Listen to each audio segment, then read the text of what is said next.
Hello everyone, thanks for pressing play. You are watching a brand new episode of Talking Comics, ExcaliburCCGTV, where every week we come together to tell you about the great comics that are hitting the shelf. We are talking about the week of November 2nd, 2016. I am Chris.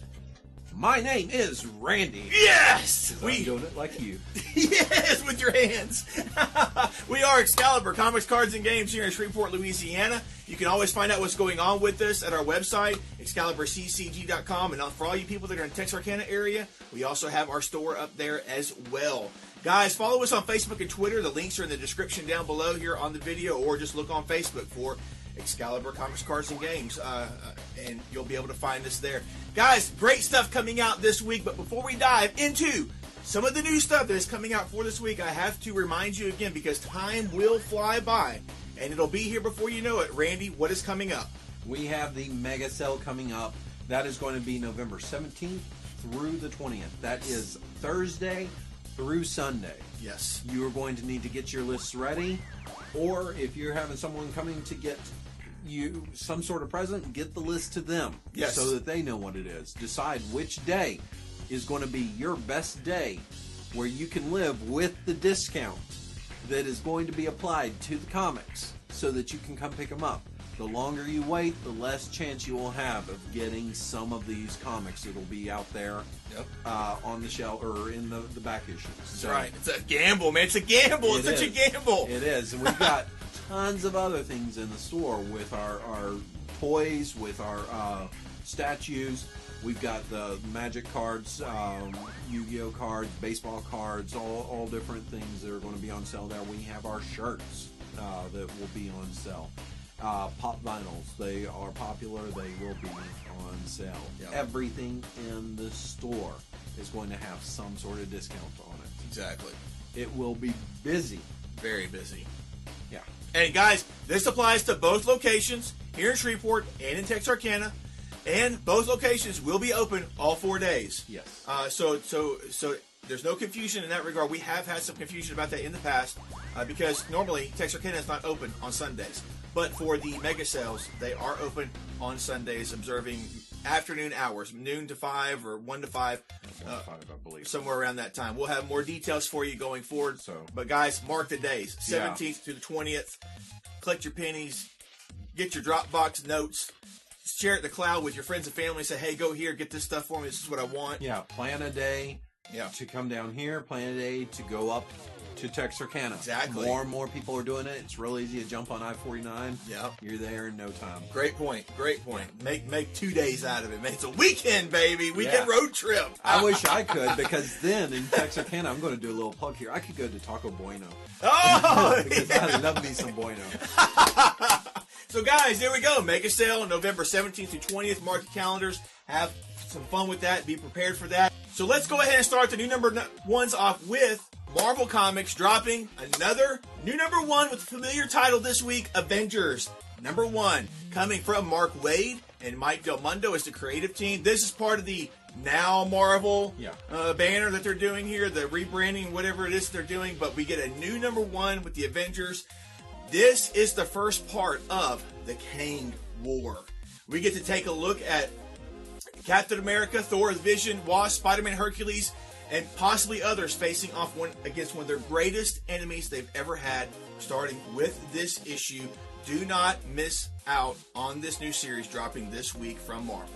Marvel's got another number 1 ongoing series.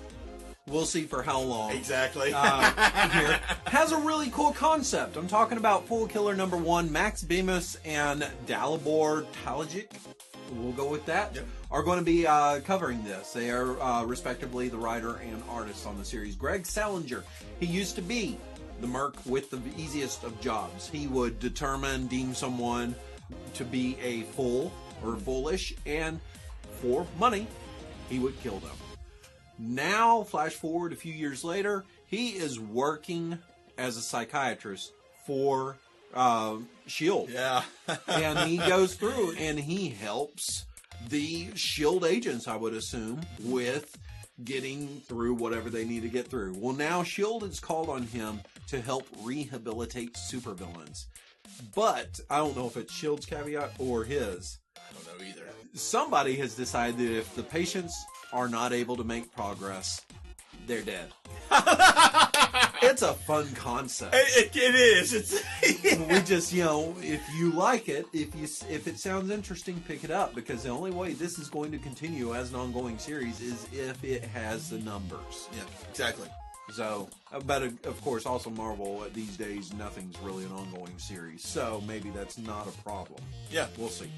For vigilante type characters that you may like, this should be right up your alley. Yeah. Punisher, Vigilante, Solo, all those stuff. You should like this and give it a whirl, guys. Deadpool. Yeah, exactly. Deadpool. Occupy Avengers #1. Most controversial comic ever from Marvel. For this particular launch, I For would this say week? so. For this week? We got David Walker and Carlos Pacheco coming on board here for Occupy Avengers #1 from Marvel Comics. This takes a look at just how great it seems to be a superhero in the Marvel Universe, because apparently you can do whatever you feel is right and really not have to worry about the consequences of it. But in this series, we're taking a look at somebody who's actually taking the consequences of the actions of superheroes to heart, and taking a look at how it affects real people in the real world. And maybe there should be some changes. Maybe there should be some things that should happen in place of what normally happens. And this series is going to take a look at Hawkeye. He's the guy to go to if you have a problem. And if he hears it out, he'll take a look at it and see what he can do with your problem. Coming off the back of what's happening with Civil War, he's super notorious at this point for what's happened between the death that he caused and then being acquitted of it. So, guys, Occupy Avengers is sure to be a controversial title. Check it out and have fun with it this week. Last one of Marvel's new #1s coming out this week is Unworthy Thor #1, 5-issue series. Jason Aaron, Olivier Coipel, we'll go with that. I get all the fun names.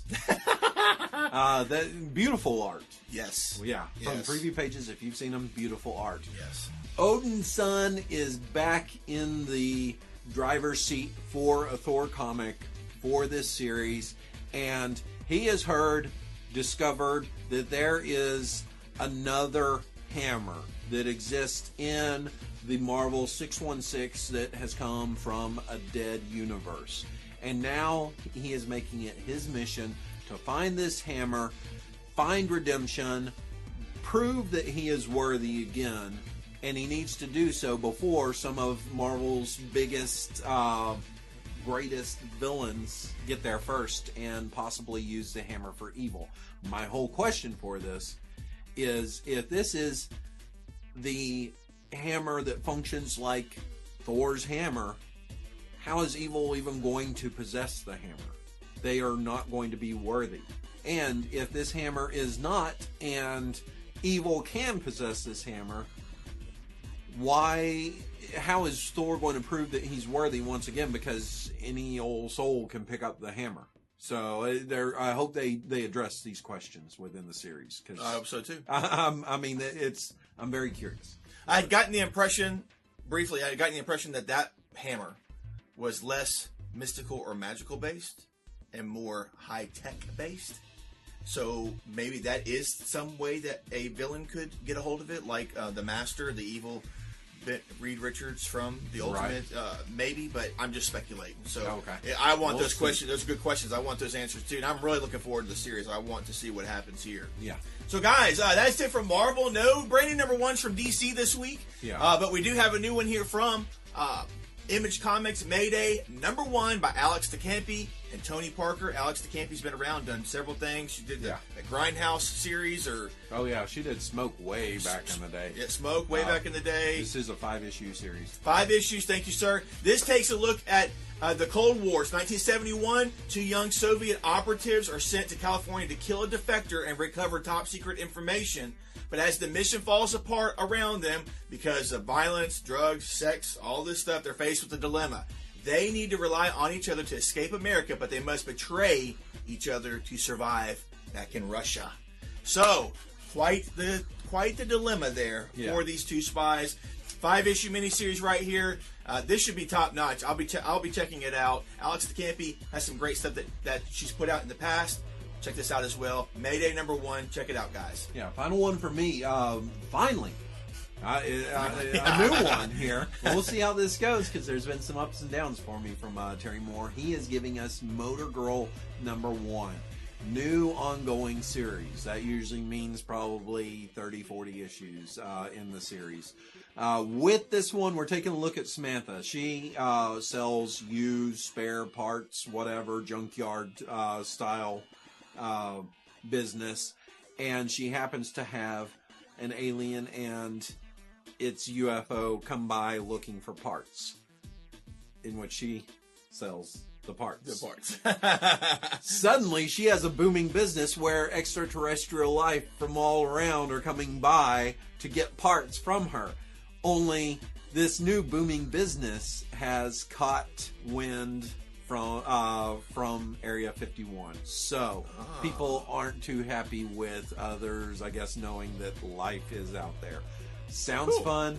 Her apprentice or partner is a big gorilla in a mechanic outfit. So I don't know what's exactly going on here. New sci-fi series looks fun. That's from Terry Moore, correct? Terry Moore. So I think also this week, if I've read correctly, there's a Rachel Rising omnibus that's coming out. Could be. So for all of you guys that Could are, be. Randy really liked the series. I know there's some others that had read it as well. Get the whole thing. I like Terry Moore.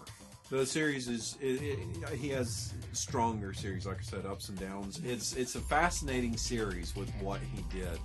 I just would have liked for him to be a little more coherent because if anybody followed us through our videos, they know that I would give a review or say something about the book. Okay, this week, this is what's going to happen. And then you got the book and you're like, none of that even happened in this. It's kind of like with East to West and some of the... Yeah, exactly. It was I just got to get the issue and find out. Yeah, he went with what the story he just wanted to kind of what flowed.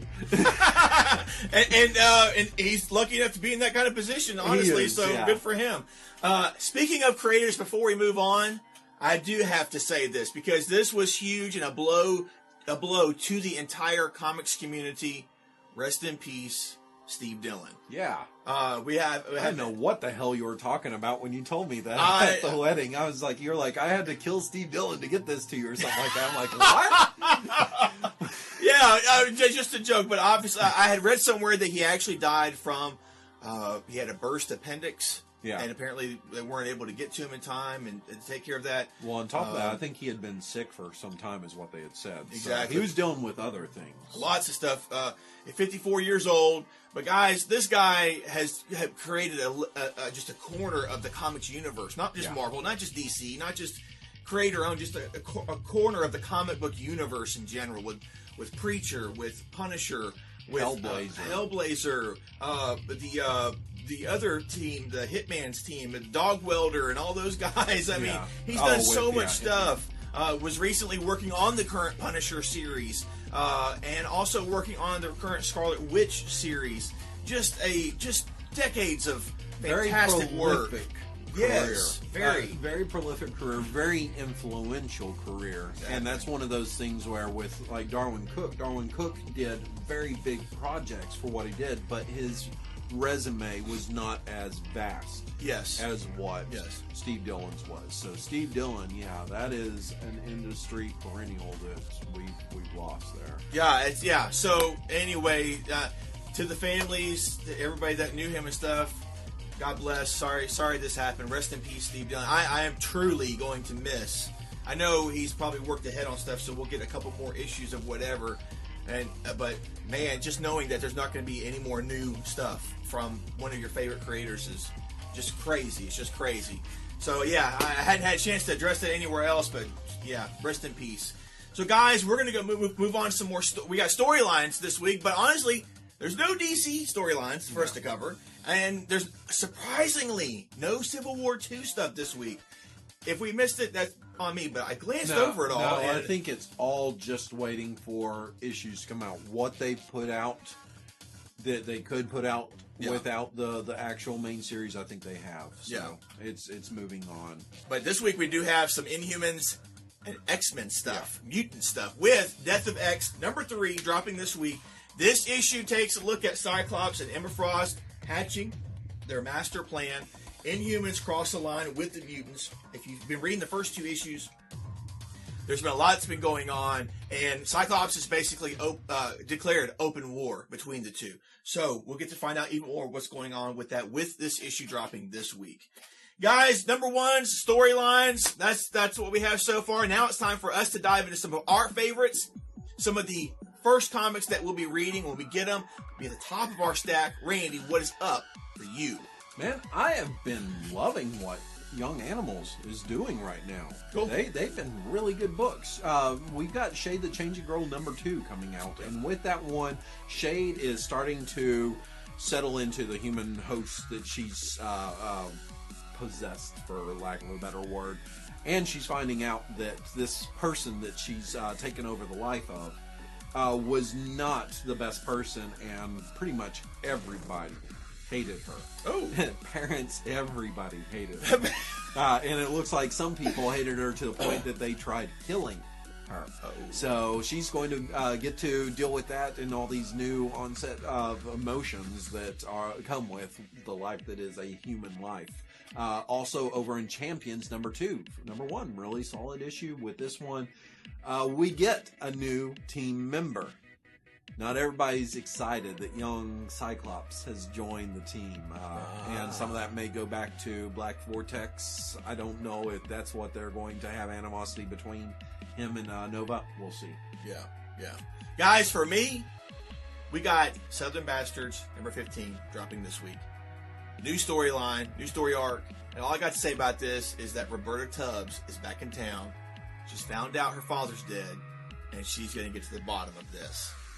Really looking forward to this. And then also, guys, from Aftershock Comics, who may be quite the underdog winner publisher this year.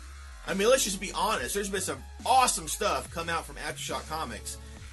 Animosity #3 drops this week. We're so totally digging this series. I think issue #1 went to a 10th printing. Wow. For crying out loud. It went through so many printings. And worth it, too. This is so cool. This takes, in the 3rd issue right here, we take a look at the human militia and the rise of the animilitary. Works for me. The Bloodhound Sandor and his human daughter Jessie encounter unlikely allies and traitors. But guys, this is so good. It is so good in this world where suddenly some type of switch has been flipped and humans and animals can communicate, and there's been a lot of emotions bubbling under the surface, apparently. I mean, they're like their own world. They're like their own nation to themselves with how they're organizing and doing stuff. It's totally cool. Check it out. Nothing else has been done like this before, I'm telling you. It's not Zoo on TV. It's nothing like that. This is great. You should be checking it out. Great work here by this creative team. Yeah, they've got a new miniseries for it that's listed in the previews that just came out. So people need to, if you didn't jump on board that, and I'm sure they'll do a collection of this that you can pick up if you've missed out on this. Yeah. Gotta check it out, guys. So guys, you know what time it is. That brings us to our pick of the week. The caveat is simple. It is this. If you go to the comic shop this weekend, you can only leave with one thing. One new comic coming out this week. The stuff that we talked about, or something else that you're personally looking forward to. What is the one thing you will not leave the comic shop without? Randy, what's it going to be? Oh, this is a tough one this week for me. Yeah. I Terry Moore just is near and dear to me. I think I'm going to have to see what Motor Girl is all about. Motor Girl for you. That's cool. That's cool. Man, Shade, I love it. The first issue there, so good. But Terry Moore ekes it out. I think just barely. Good one. I love having that kind of dilemma coming into the shop. But honestly, this week, for me, there's no dilemma. Straight up and down, I'm telling you, I'm looking forward to Southern Bastards 15. It's been on hiatus for a little bit. This is the first issue we've had in several months. And this moment has been a long time coming. So I'm really looking forward to this issue dropping this week. Cool. Guys, that's our pick of the week. Tell us yours in the comments down below. Let's have a discussion about it. And now we're moving on to the question of the week, brought to you by my man Randy, and he's going to twist your mind something fierce. Go ahead, Randy. We'll see. This past week, a lot of people were, well, I guess it's now 2 weeks past because a new episode will have come out. Exactly. People were introduced to the world of Negan in the Walking Dead TV series. A lot of people were unhappy about Negan. My question comes from if you've just been introduced to him on the series, or if you're familiar with him from the comic book. I want to know: do you consider Negan to be a villain, a bad guy? Do you? My answer to that is that the villain, you're looking at the wrong person. It's Rick. Rick is the villain. Rick is the one who screwed stuff up time and time again. Negan would not have done in the series or the comic book what he did if Rick had not first killed some of his men. Negan was seeking retribution on that. And Negan, he has a set series of laws and rules. This is what you follow in order to make this society in this world that it is today work, because the old laws, rules of society no longer can work with these Walking Dead around us. All he asks is that you follow them. If you do not, he does not have a problem of making an example of you. And for Negan, if he lets someone slide with a warning or something like that, this whole structure he's built up, all these people surrounding him can either see him as weak, can begin to question him, to go against him, and everything can topple. So he has to be strong. He has to do this. He has some things, if you've never seen him before in the books, you're going to be introduced in the series to some stuff that maybe, he indulges in. Right. That you can look at. But he has made society work between multiple groups. Yeah.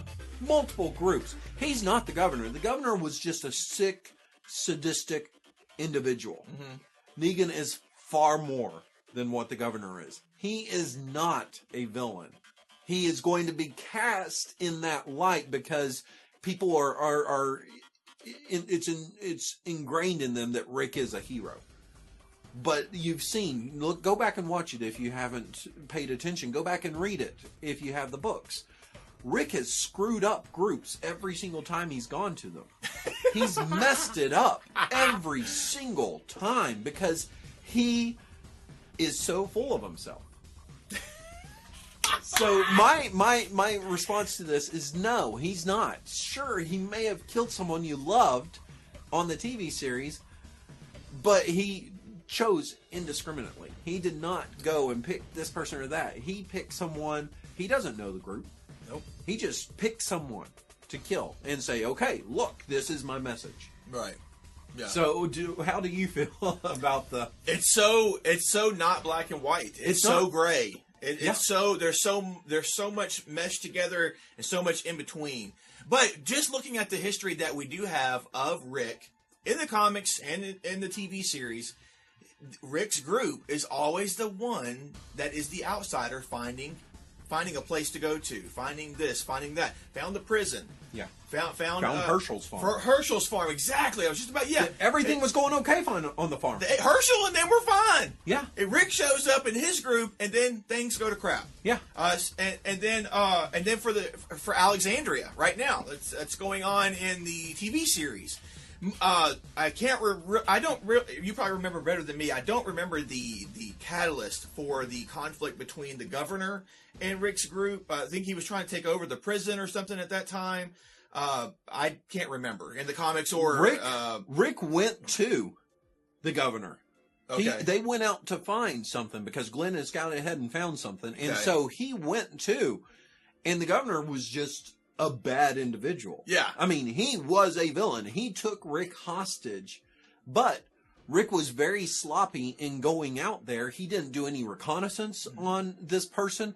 So the governor knew this person's out there and followed him back to this place that they could have lived at for a long time. A very long time. Exactly. So on it, yeah, it's like there's to me in most of these situations, there's really not, with the exception of the governor, of him being just an evil, sadistic person, there's not much of a catalyst or some type of precipitation where I feel like Rick is justified in going in and destroying a community. They did have cannibals. That is something there where you go, well, hey, you're killing and eating healthy people that we need our numbers here. Right. They did have that. That was pretty clear cut.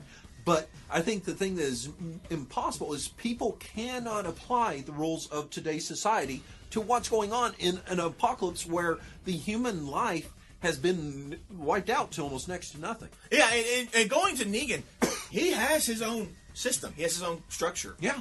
And the people that are there willingly. Yeah. They have found a way to live in this post-apocalyptic world. And Negan has the rules.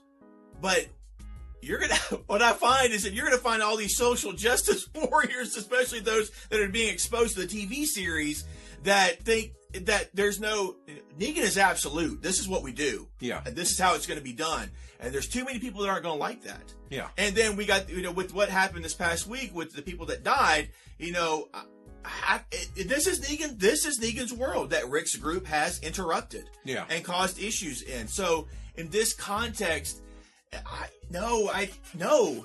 can't see Negan as a villain. There's just these two opposing forces, and we have a relationship with Rick, right? Because he's who we've known for 10 years now, right? In the comic books, and several years, obviously 10 plus years in the comic books, and obviously several years of the TV series as well, right? But yeah, no, Negan is to me he's not a villain. He's not a villain. I don't know that you can call him a hero. I mean, he did make a society work. A multitude of groups living together. Exactly. Going out, finding people, bringing them in. I mean, all he did was say, I have these few rules that you have to follow. Yeah. Those people can leave. They were free to leave. They did not have to stay there within his society and work with that. And if you read the comic book, where they're at now, it echoes Negan's vision a lot more than you might think. Go back and look at it if you haven't really paid that much attention there. Things in the comic are a little less Rick and a lot more Negan than you realize. Yeah. Guys, he's a cool character. He is by far the most polarizing character in that series, and I mean you love him or you hate him. I mean, he's just a character that series needed. Yeah. To introduce to just keep it fresh. Exactly. And his character is even more polarizing and even deeper and richer if you get a chance to read the Image First magazine, and they're telling his origin throughout that. Yeah. So don't miss out on that, guys. That's been that was great, man. You guys should be checking that out as well. There's reasons for why he is and does why he does things there. Exactly. It's great. Exactly. And Jeffrey Dean Morgan, man, hats off. That was. Are you a fan of him? That was a killer portrayal. Yeah. Literally. I am torn on Jeffrey as Jeffrey Dean Morgan being Negan. I am torn on that. He has not won me over yet. Oh no? Okay. No, he's not won me over yet, but we'll see. Time will tell. Time will tell. I'm glad you like him. He's a good actor that they got to do this role. Yeah. They didn't just find someone, like, I'm still worried about Joe Manganiello, however the hell you say his name, that's going to be Deathstroke, because, I mean, he's big, he's imposing, but can he act? I've never really seen him, like, I haven't seen it. I've seen little snippets of Magic Mike, but was there really much acting that was needed in that movie? I don't know. I'm thinking no. He can dance. Yeah. I've seen that. I saw him dance with water bottle. So, guys, in the comments down below, answer the question of the week. Is Negan really a villain? Yeah. Is he a villain? Tell us your thoughts about it. For all you guys that are following The Walking Dead, the comics, the comic series, TV series, tell us in the comments below your thoughts on Negan. Villain or not? I'm not going to say he's a hero in any way, but villain or not, go from there and have fun with that. Yeah. So guys, that's it for this week. Thanks for watching. We really, really appreciate it. If you haven't subscribed, go ahead and do so already. Give us a thumbs up. Share the video with somebody. If you have somebody that is constantly asking you about comic ideas, or hey, what should I check out, or what's this, what's that, point them to us. Send them our way so we can tell them about what's going on, what's coming out, what to look out for, what's going on, and help them out in that regard, because that's what we're here for. That's what we do every week. Yeah. So guys, that's it for this week. Anything else to add, sir? That's it. I've got to go close up the shop. I gotta head out too. Guys, until next time, read some great comics. Leave us some fantastic comments down below, and we will see you in our next video. Bye-bye.